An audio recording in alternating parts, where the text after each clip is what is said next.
Welcome to the Aidoo show. Again, it's a good opportunity to come into your homes, to come into your offices, wherever you are, because as you know, this is internet-based, and so there's no restriction on where you can watch it. That's exciting. It's been a good summer for me, meeting family, getting together, taking a road trip to Florida, through Atlanta, Virginia, just enjoying the scenery. I hope you've enjoyed this summer too, and you've done things that leaves joy in your heart and a smile on your face.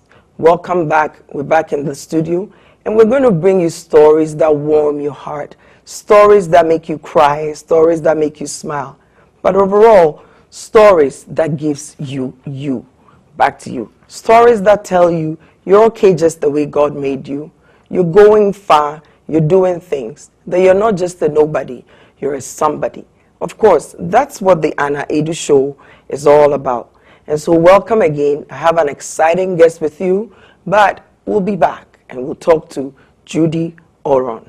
Thank you very much, and we'll be right back.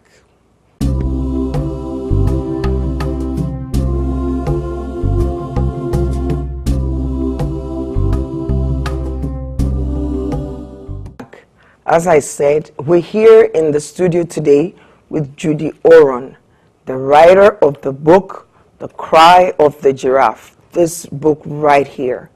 I tell you, I spent a whole weekend in bed reading this book. Couldn't put it down. I wanted to save the person in there. I wanted to run with the people who were running to save the young girl in this book. I wanted families to just reach where they wanted to be, the place that God has ordained for them as their own place. But alas, I wasn't there. I was in the book, but I wasn't there. But here's Judie Oron, the writer of the book, The Cry of the Giraffe, to give us what the experience was like for her, because she lived it. Ladies and gentlemen, this is a true story. This is not fiction. She lived it, and she put it down on paper. So Judie, welcome to the Aidoo show. I admire your spirit. I admire your courage. I admire your tenacity.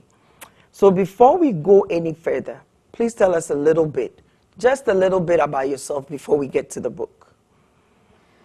Okay, well, gosh, thank you, Anna. I have to say that it warms every writer's heart to hear that someone was identifying with their characters. Right. So thank you so much for that. Right. And for inviting me on the show today. Thank you. I'm not quite sure where to start. I'm a Canadian Israeli. I was born in Montreal, and in these late 60s, early 70s, I went to Israel to work on a kibbutz, a communal farm, and somehow wound up at the Jerusalem Post newspaper as a weekly columnist and journalist. I have to say, as you'll see going through some of the book and some of my own story, so much that happened to me was not my own planning. I bumbled into things and serendipity, and whoever's up there probably helped a lot. Right.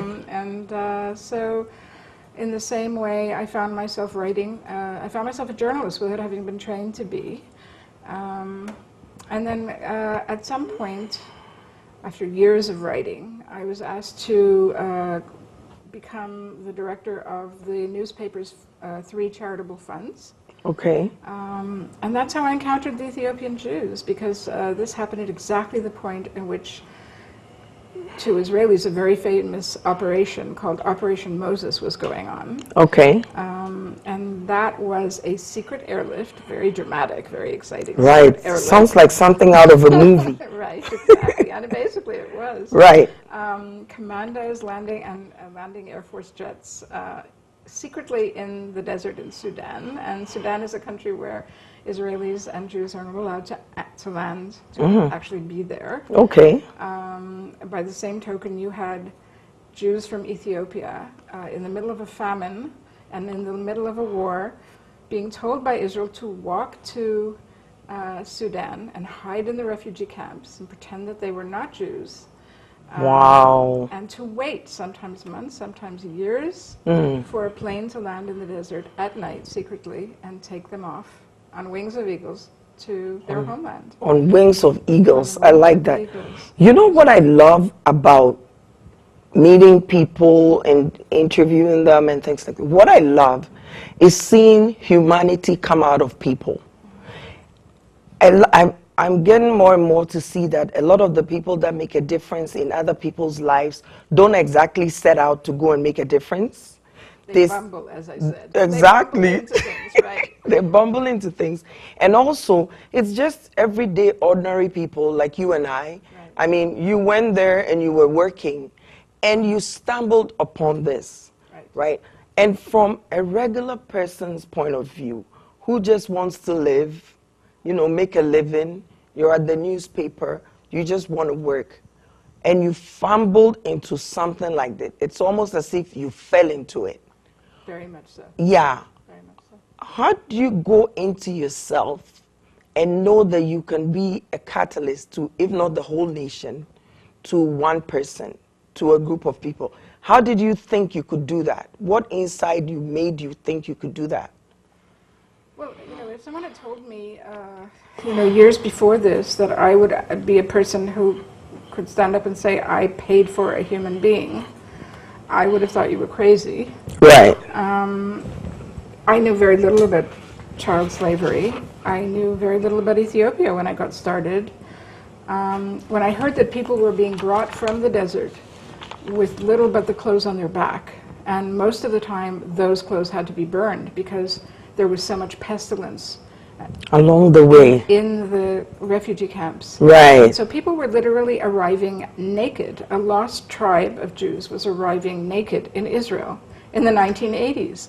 And so I decided, since we already had three charitable funds at the newspaper, I would open a fourth fund for Ethiopian Jews.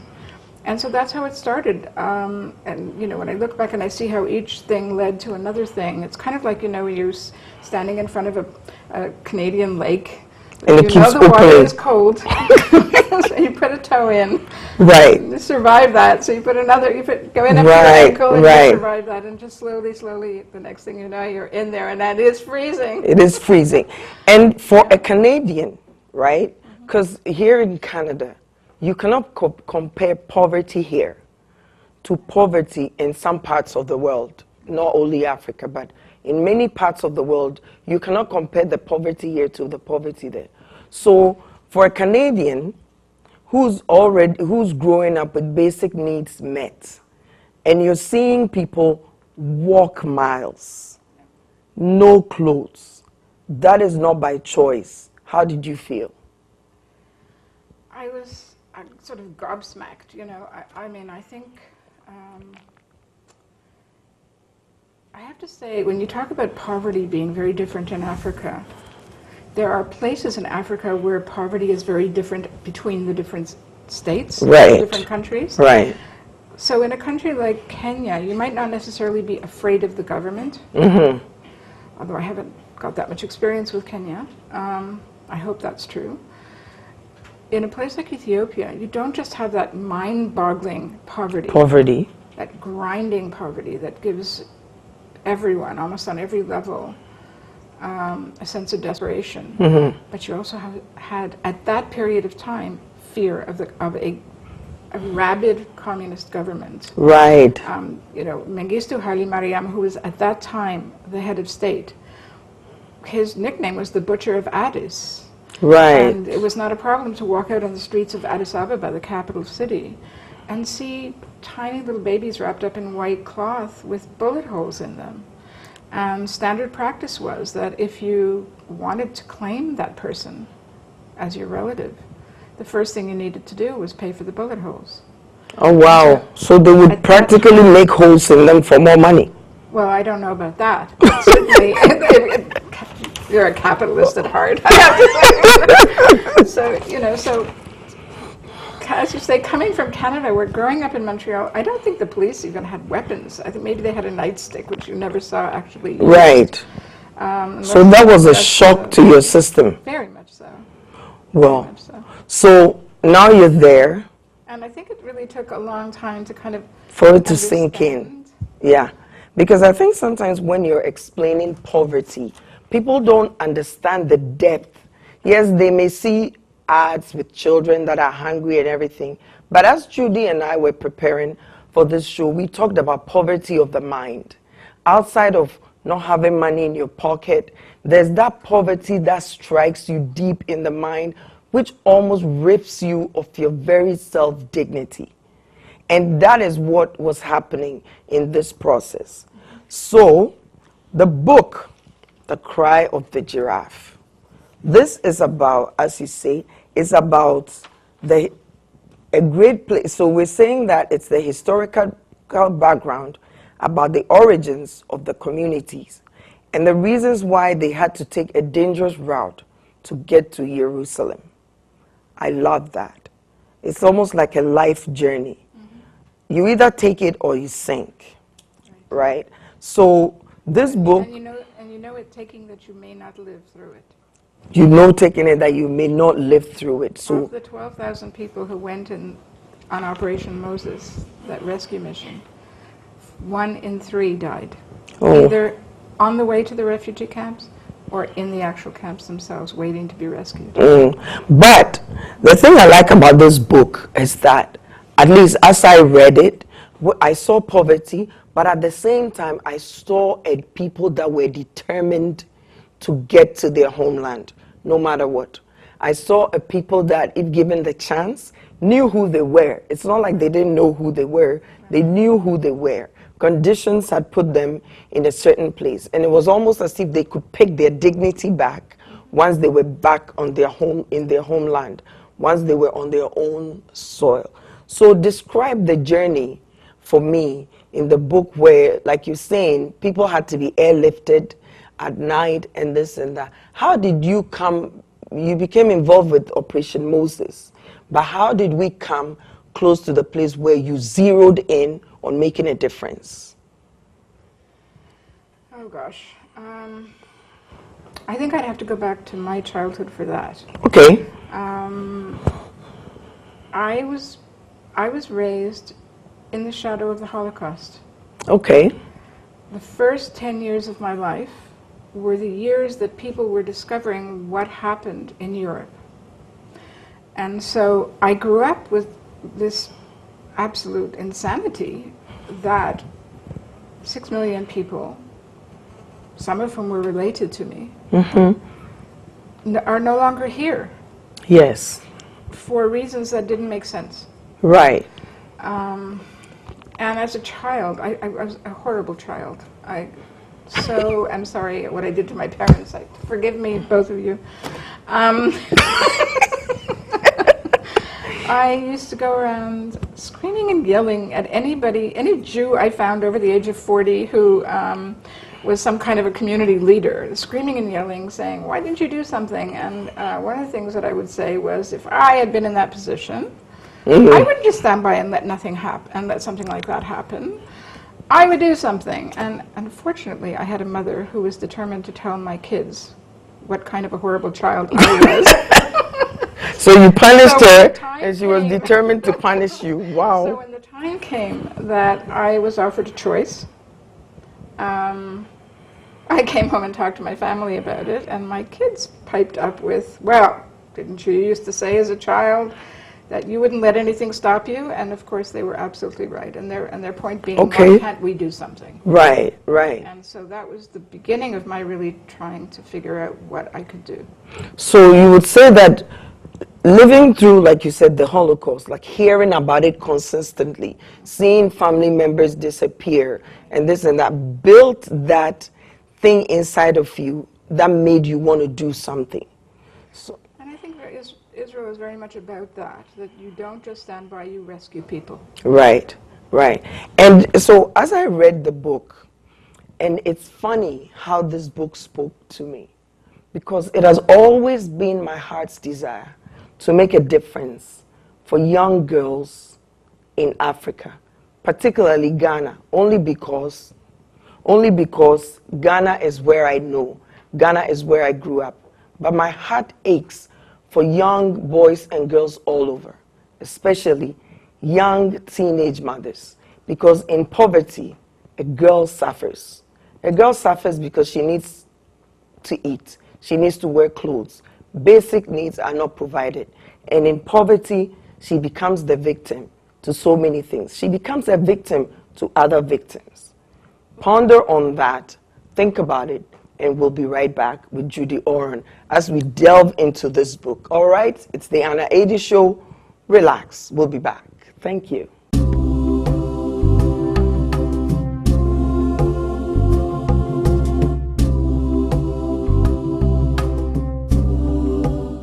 Welcome back. So we're in the studio today talking to Judie Oron, the writer of the book Cry of the Giraffe, which is based on a true story.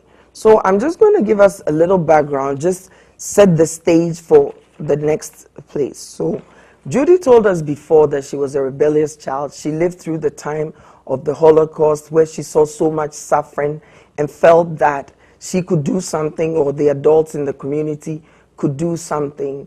She also talked about her work where she became a journalist with a newspaper where they had 3 funds going for the needy. And through that, she saw where she could make a difference. Through her experience, Judie has now written the book, The Cry of the Giraffe, which I've read. It's an amazing book. So we're going to continue the conversation because it always amazes me when I see ordinary people who go within themselves to take on things that even when you look back, you're wondering, how did I do that? You know what I mean? So the last question was, so we're here where you're now with the paper with 3 funds going, and then what happens next for you to be able to make the difference that you're making? Well, I opened a 4th fund called Operation Homecoming for Ethiopian Jews. As I said, were coming with nothing but the clothes on their back, and sometimes not even that. And I started going around the country, around Israel, looking for what their needs were, and I would write something in a weekly column.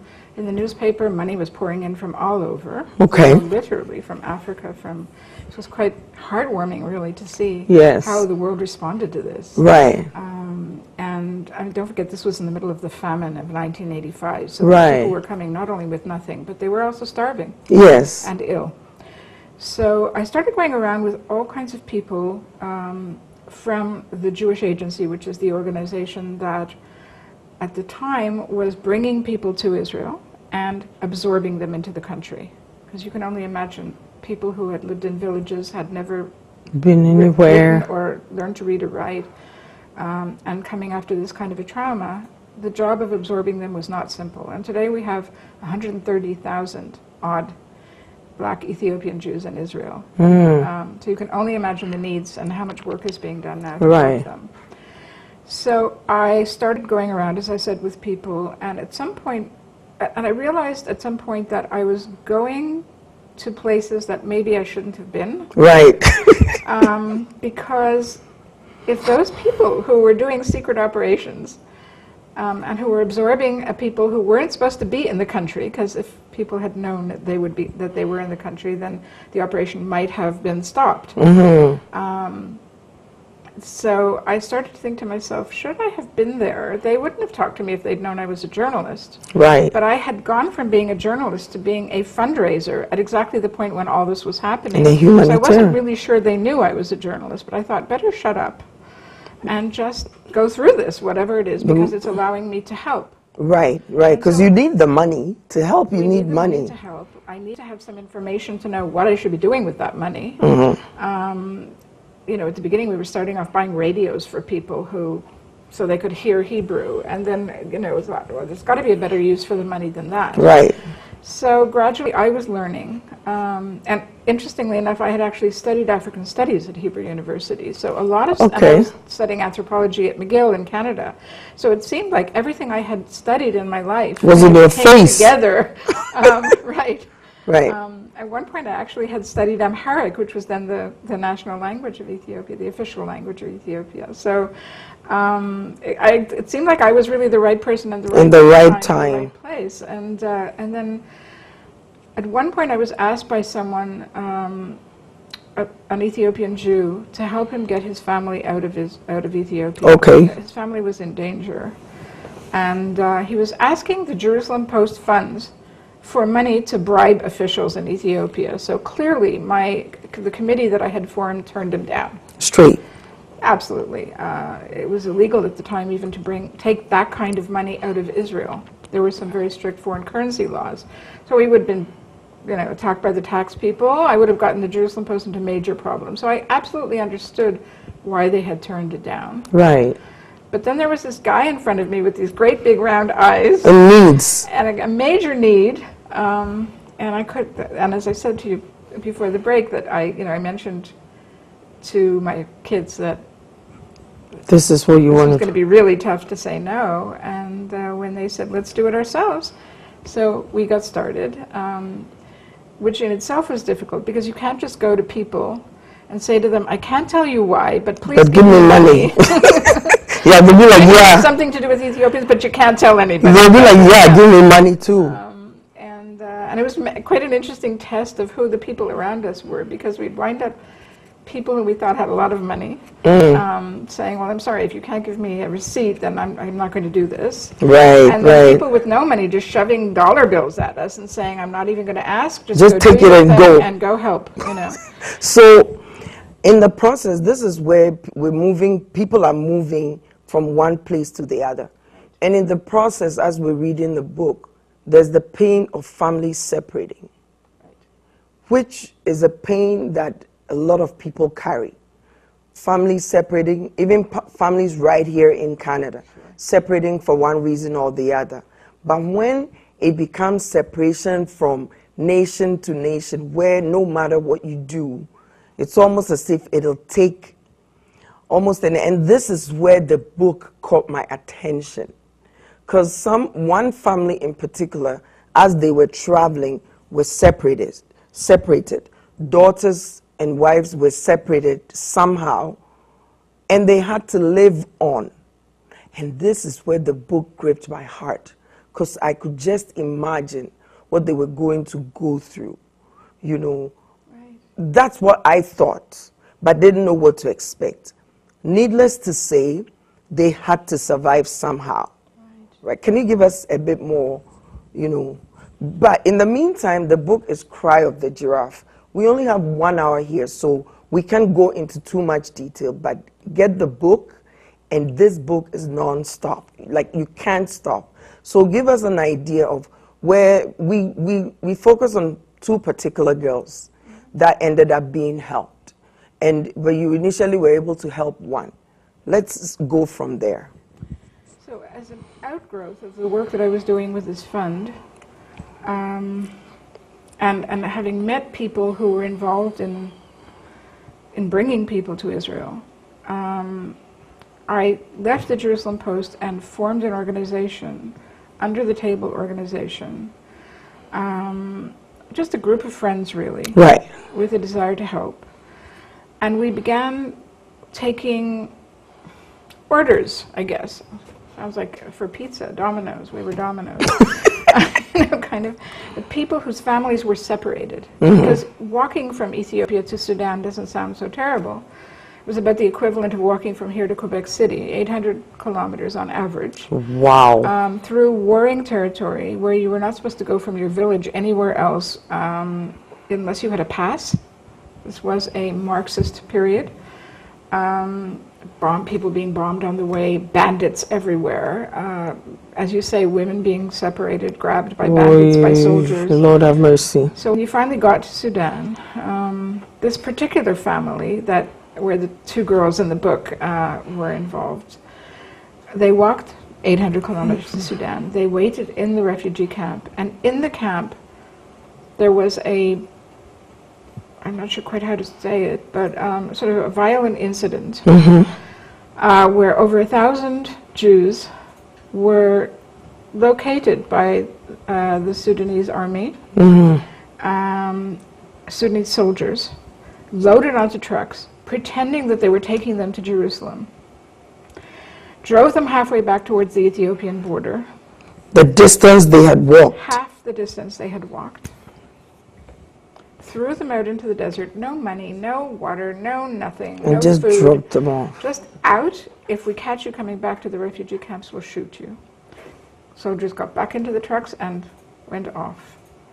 And left these people standing totally dumbstruck in the desert, not knowing what to do. These two girls who were separated from their parents, Aidoo and Laute, were 10 and 13. And suddenly, these two village girls, for the first time, are alone in the desert with strangers. So they had to walk all the way back to Ethiopia. At the time, Laute had TB of the spine, malaria, and parasites. And she was getting to the point where she could barely walk. Right. So Aidoo helped her get back to a village close to where they had been. There were rumors everywhere that people in Israel had heard about what happened to these 1,000 Jews, and help was coming. And if they could just find these Faranjim, these foreigners. They're called Faranj? Faranj is a word for foreigner. Okay. If they could just find these foreigners, some of whom were from America, some were from Israel, some were from Canada, people who just heard about what happened and came to help. Okay. At the direction of the Israelis. And they were driving these people, the refugees who had come back from Sudan, and the rest of the community all the way down to Addis Ababa. It's about 1,000 kilometers.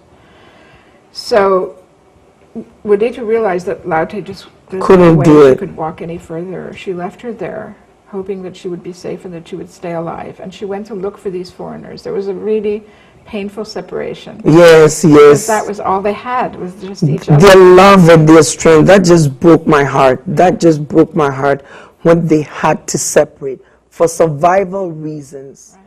They had to separate. And as her sister got weaker, she went on to look for help. Let's go on from there. So, having left Laute, Aidoo finds herself in town. As I said, a person at the time, 13 years old, female, in the middle of a war zone, soldiers everywhere, poverty, grinding poverty.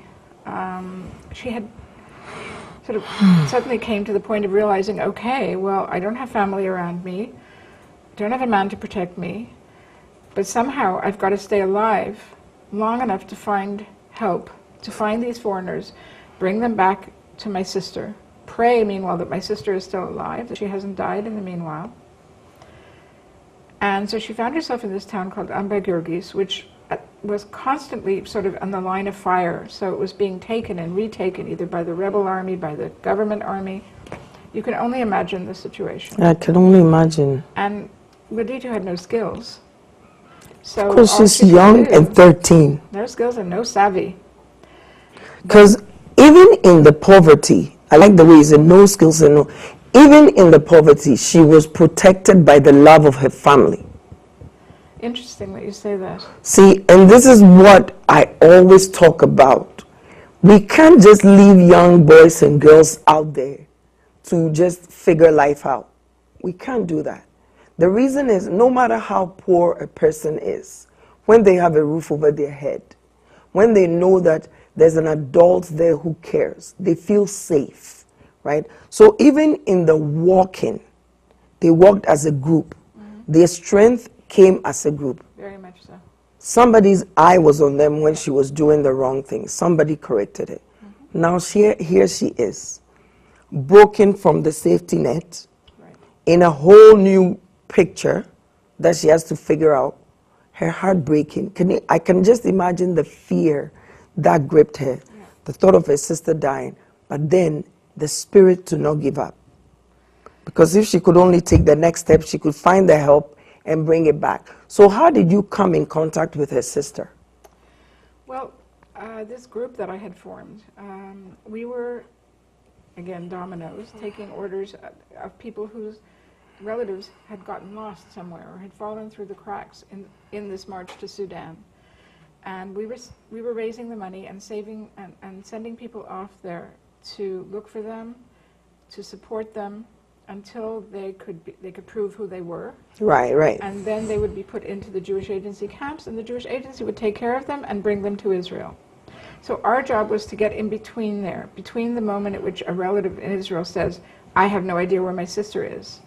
But the last I heard was... But the last I heard was, it was all of our jobs to try to figure out what was going on. So you became... Send help out there, right, so either somebody from the family or somebody from one of our group, And in 1989, it was decided that it was my turn to go. So you became sort of a social service station. Right.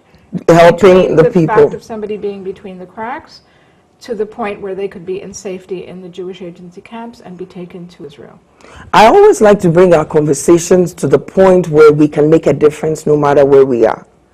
Pay attention to the story. It gets better. And most of all, Cry of the Giraffe. Get the book and get the full details. We'll be right back.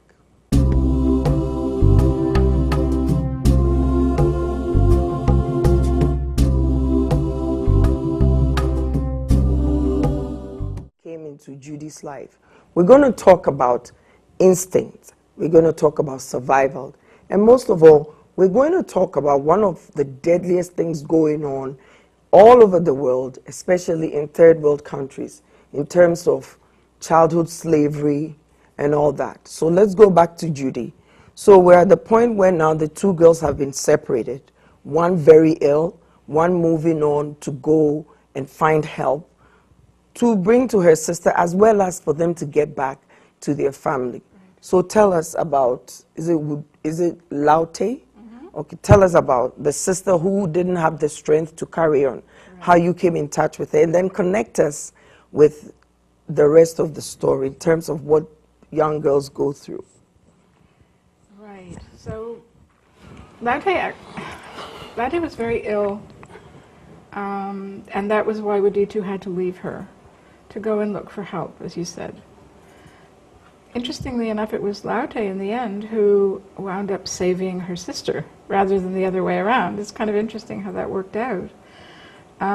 So on my first trip to Ethiopia, I was working with people from the Israeli embassy in Addis Ababa, in the capital, and a social worker at the Israeli embassy. Her tour of duty was over and she was going to go back to Israel. But she'd been taking care of this little 10-year-old child. And people didn't really know how that little kid wound up in the middle of a war zone all by herself. But as they began to investigate, they discovered that when she was separated from her family, that very same night, the rest of her family were airlifted to Israel. Okay. So her family was in Israel. They were waiting for her to get her papers in order to be able to leave Ethiopia and rejoin her family. But meanwhile, she needed an adult to be with her. Right. And so they asked me if I would watch over her. Right. And she literally got stuck to my right side. This little thing, woof, suddenly I've got this, it's like, oh, hello. Okay, welcome to my world. Yes, cute little kid. Yeah. Very cute little kid. And so we spent 2 months together, basically, until she got her papers and could fly to Israel. And so you brought her into your family? Well, what happened was I brought her back to her family. Her father was ill, and as it later turned out, he was dying. Okay. He had been blinded, at very low vision, left. He said that, I asked him if anybody else was missing from the family, and he said, I had another daughter who disappeared at the same time. Her name is Aidoo. Because I'm so old and sick, I paid the man to go and look for her. The man came back and told me, your daughter is dead. So I mourned her. He said, and I'm now too old and too ill. Can you please take this child into your family? And as it later turned out, he didn't have a long time to live after that. Oh, wow. Yeah. Now, I have a child, he's now big, but this all happened a while back, and my youngest son is the same age as Laute. Okay. And they seem to get along very well. They formed an immediate coalition with the dog and had a great time in the house, so that was fine. And she became gradually integrated into the family. Right. And after about 2 years, I found her at 3 o'clock in the morning on her bed crying. I woke up hearing crying, sniffling, and came into her bedroom. She was writing in her little notebook something that looked like a letter. I asked her, what are you doing? And she said, I'm writing to my sister Aidoo. And I was sitting there trying to figure out, how do you ask a 12-year-old why she's writing to a dead person? What does she expect to happen from that? And when I figured out how to ask her that question, she looked at me again with these enormous brown eyes, full of tears, and said, I don't believe the man my father sent to look for Wuditu. I think he just took his money and didn't go any further. I can still feel my sister breathing. She's alive. Instinct. And we were like, whoa. For whatever reason, I believed her.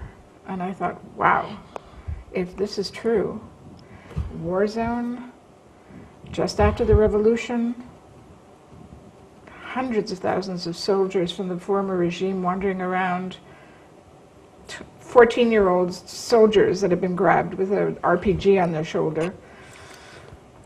She's not going to survive for long if she's still alive. So we got our group together, we talked about it. It was decided that I would go since I was the interested party. Right. And off I went. She was right. On a mission. Wuditu was alive. But in the meantime, Wuditu, in her desperation to get back to her family, kept asking for help. And people living in war zones, it's a survival thing. Absolutely. It's a survival thing. And as I read the book, it was almost as if I would put it down and then I'll pick it up, open it again, and see what was going to happen next. And then she would meet a woman who she thought is going to be her friend. And the woman, out of survival, is running something like a brothel, you know. And then out of survival, she would try to just get a job. And out of survival, these people will pull her into all kinds of things that just broke my heart, brought me to tears. So tell us a little bit about that. When I first came back, I was in such a rage at what had been done to this child. It took me a long time to realize that even those people were on way below the poverty level. This is it. So how would I make a judgment when on them? My life in relative comfort. On the other hand, you know, you think to yourself, young children in places like Ethiopia, it's a graveyard for them. Yes. You know, because the adults themselves are trying to survive. You know, so the thing that I always say is poverty is a very desperate situation. Poverty is very bad because even the kindest person can turn into an animal because, mind you, that person is waking up hungry, probably not knowing where the next meal is going to come from, not knowing, you know, where they're going to pay their rent. What are they going to, they have desires, they want to go to school, they want to have a car. And so when you're a young girl and you come in, and there are hungry soldiers, these soldiers, you know, their minds have been twisted. They themselves are children. Their minds have been twisted in terms of you have to do your job as a soldier. It leads to all kinds of things. So let's talk a little bit about some of the conditions that she had to go through. She became a slave to many of the people that were supposed to help her. Tell us a little bit about that. Because this is not a situation just that affects Wuditu. It's still going on. It's happening all over the world. So tell us a little bit about that. Well, as I said, when Wuditu first got to the town, she realized that she was going to have to find some way to survive. She'd need enough food to keep herself alive and a safe place to sleep. And the operative word being safe place to sleep. And so she began carrying water. Right. Because you don't have running water, and not to, I mean, you may not have had it before, but whatever you did have was destroyed by the war. Right. By the bombings. So there she was, and she literally carried water back and forth, half an hour each trip, for private people in the town in order to stay alive. She slept in something called a telebate, which is, you know, if I say it's a beer hall, you get such a different picture from the way it actually is in Ethiopia. You know, you think of somebody playing pinball in the corner. No. What you have is somebody whose living room, and again, living room sounds very Western too. Very beautiful. A hovel, a mud hovel usually. Right. In which someone has a little space they call a living room, and a stove, not a stove. They cook one form of alcohol or another, sell it during the day to people who've come to market or to soldiers, and anybody who's too drunk to stand up at the end or who needs a bed lies down on the floor on a mat and pays for that.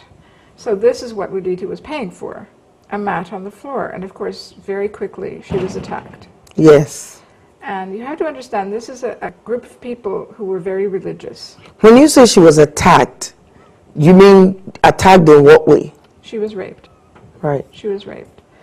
And for now, this is the Ethiopian Jewish community follow the laws of the Torah. They follow the Old Testament because they'd been separated for 2,500 years from the rest of Judaism. They actually thought they were the last Jews alive. Mm-hmm. They weren't aware initially that there were Jewish communities all over the world, and so they became very strict in their practice, and they practiced exactly as it said in the Torah. And so the issue of ritual purity for females was very important. So for somebody like Mudita to have been raped, she was an 5 minutes outcast. later she realized that she would probably never marry, she would never have children. Her life as she might have known it would be over. Even if she managed to find her family, what in heaven's name would she say to her father? And she would be judged. Right. And that's the other thing that bothers me when it comes to this situation. In countries all over the world where girls find themselves in circumstances that, let's just say, are not too, like, they're not nice, through no fault of theirs, they're judged for the rest of their lives. Right. These places are very unforgiving places, and the girl herself begins to feel dirty, because we have to remember that we're living in rules and regulations. Right from your childhood, you're taught that, purity, this and that. So that is what you want to live by. That's under normal circumstance. But here she is, a victim who's been separated from her family. All she's looking for is a place to sleep. Right. And she gets raped. But this begins to live with her. Let's go on from there. Actually, this is kind of a truism about Africa, about a lot of places in Africa, and certainly about a lot of places in Ethiopia, that when Mudita was tricked into slavery, but when that happened, one of the reasons why she stayed a slave for such a long time, A, because she didn't have any money, there was no way for her to get out of that town without money for a bus trip. And when we think about how much money that would have cost, it's really tragic. But what kept her there, even at the moment where there was a question of whether she would be killed, was the fear of the outside. Yes. Because outside was scarier than being a slave. And this was the tragedy that kept her there for so long, for years. Because at least in slavery there was stability. Right. At least in slavery you knew what was coming. Right. You know what I mean? The family cow would pee on you at night when you were sleeping, but that was the worst that would happen to you. Yeah, so you sort of make sense of it. At least I know that I'll be sleeping on the floor. At least maybe I'll be lying next to the couch. I'm tired. Right. But to go out there into that big world, you have to make isn't that a sad affair? Where a female child has no value whatsoever. Right, the female child has no value whatsoever. Right. And then the sad part about it in the book also, there were women who kept her as a slave. Right. But there was one woman in there who quietly rooted for her. Yes, yes. Who quietly rooted for her, The day that I came to look for her, this old woman, a very religious old woman, it was discovered that Mudita had a secret, and I'm not going to go into all of this because, as my publisher said, there's a place in hell for people who tell the end of a story. Nobody will buy your book. There'll be no more sales. So buy my book. So I'm not going to tell you any more of the story, except to say that this old woman, when the time came that Mudita's life was literally under threat, right, she did everything she could to make sure that Mudita would be able to escape. Yes, and that is it wasn't much. But she did something. For me to get to her, right, and to be able to get her. With the little that she did, she opened doors. You know what I mean? So in this whole story, we're talking about power. Power to save a life. We're talking about sometimes you just have to be in there to do what you have to do. When you sit back, you don't know what. Sometimes you sit back and you're like, "Ooh, what came over me?" Right? Because you look back. What was I thinking? What was I thinking? So, needless to say, at the end of the day, you came to the rescue of Wuditu. And tell me about the title, "The Cry of the Giraffe," because every time you explain it to me, my tears, I feel love, and I feel spirit lifting spirit, and I feel a person uplifting a person who's downcast, who's almost afraid to look up. Every time you explain it to me, I wish I could go all over the world and tell every little boy and girl that, no, this is not the end. Something good is coming on the way. So tell me about the title, "The Cry of the Giraffe," because I think that's a story on its own. Anna, thank you. Well, about half an hour after I found Wuditu, and after we managed to escape from this awful mob scene, she asked me to take her picture. And so we went out of this car and we took a picture. But every time I looked at her to try to focus the camera, the next thing I'd see, her nose was literally touching the dirt. And, well, you can't take a picture with somebody whose nose is touching the dirt. Right. But it also, we were both so emotional at that moment. We both had expected to be killed 20 minutes before. Right, before, yes. And I had never That was a chaotic for scene. a human being, and paying for a human being is a humiliating experience for both parties. So I was quite emotional, and I thought, I don't want to see this. This is exactly, this is an expression of everything that was done to this girl. Yes. The fact that if somebody looks at her, she's down on the ground, bowing. Rubbing her face in the dirt. Totally abased as a human being, and I've got to stop this. I wasn't thinking clearly at that point, and I just looked at her and I said, okay, you have to stand straight, you must not bow anymore, you're going to be an Israeli in a couple of days, we're going to take you out of here, and Israelis don't bow to anybody. And not only that, but you have this, and so she stood up straight, and she has this beautiful long neck, and she said to me, I actually said to her, you have a neck like a giraffe. You have to keep your head up straight, never bow to another human being again. And she laughed. And I thought, oh my God, in the middle of all this, she's laughing at me? Suddenly I saw for the first time, not this terrified little creature who clearly had been beaten, among other things, and was like filthy and covered in dirt. And suddenly I see this personality come out. And I said, what are you laughing about? And she said, my mother used to say that when times got really difficult, I have to hold my head up high like a giraffe. And can imagine a giraffe's neck. It stands so tall and long. And you know, I really never paid attention to it until you talked to me about how you told her to stand tall, to stand. And I always tell people, my dad, when we were growing up, every time he saw you bow your head or walk slow and try to act miserable, he would hit you on the back of it and go, you have to stand tall. Right.